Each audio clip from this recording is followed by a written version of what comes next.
Alô, alô, alô, aqui para falar das novidades do A La Carte essa semana. Mas antes de mais nada, a minha voz continua mesmo, mas os meus cabelos mudaram. Cansei de ter o meu cabelo maquiado e cortei. Eu não sei se você observou, mas agora o nosso streaming realmente chama A La Carte.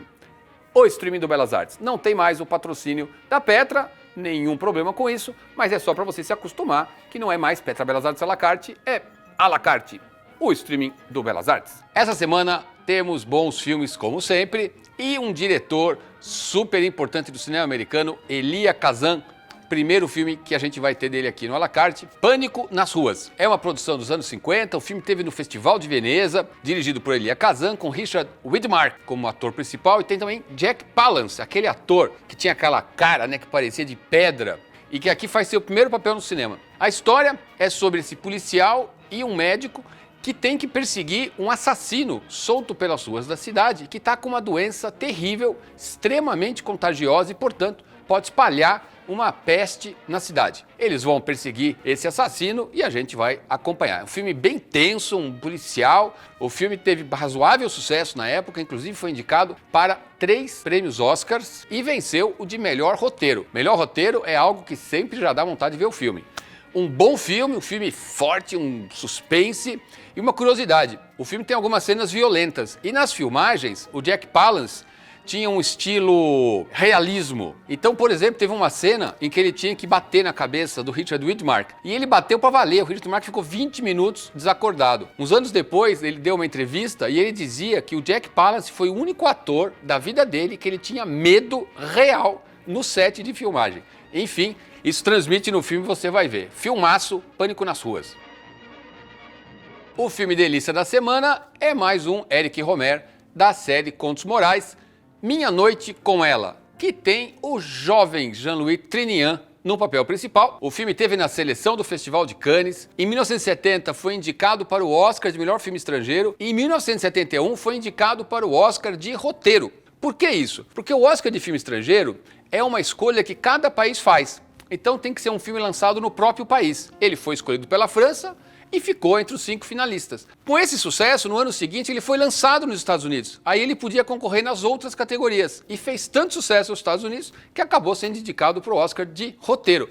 É raro acontecer isso, mas um exemplo mais recente foi Cidade de Deus, aquele filme espetacular, um dos melhores filmes brasileiros de todos os tempos. O filme não foi escolhido pelo Brasil para disputar o Oscar de filme estrangeiro. No ano seguinte ele estreou nos Estados Unidos e acabou indicado para 5 Oscars nas categorias importantes, entre elas direção. Bom, voltando aqui para este filme, é um dos melhores filmes do Éric Rohmer. Conta a história desse homem, seus 30 e poucos anos, que trabalha numa cidade do interior. E ele, depois de algumas experiências, decide que vai ser um católico mais praticante, decide que não quer se envolver com mulheres, a não ser que seja para se casar. Mas numa noite, um dos amigos convida ele para um jantar na casa dessa mulher, Maud, que é uma mulher extrovertida, cheia de personalidade, divorciada. E aí vai ter esse conflito de maneiras de enxergar o mundo que, claro, vai causar bastante conflito no bom sentido. Delícia de filme, se você gosta de Rohmer, vai adorar. E se você ainda não conhece os filmes do Rohmer, é um excelente título para você começar a conhecer.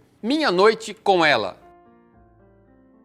Agora um filme muito original, totalmente inédito no Brasil, um filme de 2021, passou no Festival de Veneza, com destaque, Festival de San Sebastián, mais alguns festivais, um filme de estreia de uma dupla de cineastas espanhóis, que também são artistas, performers, e é um filme muito original, um filme que se passa em 1492, 3 homens estão na caravela de Colombo, a caminho de descobrir o Novo Mundo. E quando essa caravela passa próximo das Ilhas Canárias, esses 3 homens, que na verdade deviam ter sido executados, porque eram bandidos condenados espanhóis, que conseguiram entrar na caravela, conseguem descer da caravela levando uma vela fechada para escapar e ir lá para as ilhas, porque eles não querem, sabe-se lá para onde vai parar aquela caravela. E ao mesmo tempo tem uma outra história dessa mulher relativamente jovem, que tem uma irmã que está à morte e ela fazendo de tudo para conseguir que a irmã não morra. O filme tem visuais incríveis, filmado na Galícia, inclusive é falado em galego. Não sei se você sabe, na Espanha tem o espanhol, mas algumas das regiões valorizam muito sua cultura. Então, na região da Galícia se fala galego e espanhol,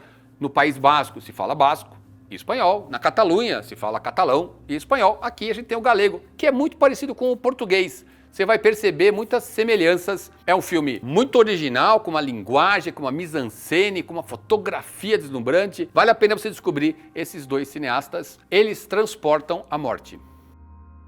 Agora, outro filme super recente, direto dos cinemas, Amantes, dirigido por Nicole Garcia, uma grande estrela do cinema francês e também grande cineasta, já fez belíssimos filmes como Place Vendôme, entre outros.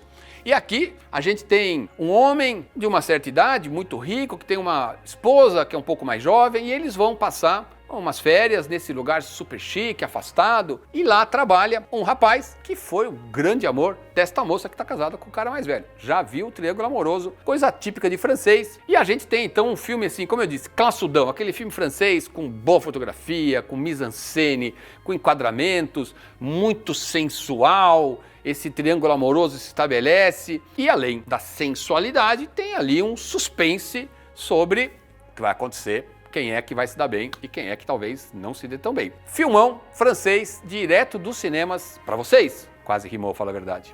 Amantes. Agora, um documentário que nunca passou no Brasil, embora já tenha alguns anos de sua produção. Os Primeiros Ministros, Os Pioneiros. É baseado num livro que foi assim um grande sucesso, escrito por um ex-embaixador israelense, Yehuda Avner. Ele trabalhou com vários dos primeiros ministros, como tradutor, escrevendo textos para eles, como assessor. A gente então tem alguns depoimentos dele gravados e a gente tem muitas imagens de arquivo, realmente um trabalho genial que o diretor fez de encontrar tudo isso. E a gente acompanha então a criação do Estado de Israel, os conflitos que isso vai gerar, as guerras que Israel passou. E aqui nesse filme foca mais em dois primeiros ministros, Levi Eshkol e Golda Meir, que é muito famosa. Israel foi criado pela ONU logo depois do final da Segunda Guerra Mundial, mas logo na sequência, em 1949, alguns países árabes resolveram atacar Israel. Israel conseguiu resistir a essa guerra, conseguiu estabelecer. Em 1967, no dia do Yom Kippur, Egito, Síria e Jordânia, de surpresa atacaram Israel, no dia de um feriado importante, mas o exército de Israel reagiu com muita rapidez e em 6 dias derrotou esses 3 países. E em 1967, em função desse ataque e em função da vitória, Israel ocupou uma série de territórios, que são os famosos territórios ocupados, uma situação que permanece até hoje. Você vai aqui ver um ponto de vista da história, o ponto de vista dos israelenses, mas com muitas informações de arquivo, e não é um filme que toma partido. Ele conta a história, claro, que de um ponto de vista. Uma curiosidade criativa que o diretor fez, muitas imagens são jornalísticas e, portanto, não tinham som. O que o cineasta fez? Ele convidou alguns atores incríveis, Sandra Bullock, por exemplo, para fazer a voz da Golda Meir. O Michael Douglas faz o Yitzhak Rabin, o Christopher Waltz faz Menachem Begin. Enfim, você vai acompanhar então a construção e as relações que Israel vai estabelecer, os conflitos com os árabes, as guerras, a influência da Guerra Fria entre Estados Unidos e União Soviética. Vale a pena, filmaço, se você gosta do documentário, vai gostar. Os Primeiros Ministros, Os Pioneiros. É isso aí, um leque de filmes bem variados. Classicão do Elia Kazan, filme inédito espanhol, filme de uma grande cineasta francesa, uma maravilha de filme do Eric Romer e ainda um documentário com cenas muito interessantes para você. É o nosso desejo de que você tenha uma excelente virada de ano e que 2023 seja um ano bem melhor do que foi 2022. Muita saúde, muita felicidade e, claro, muito cinema à la carte para vocês.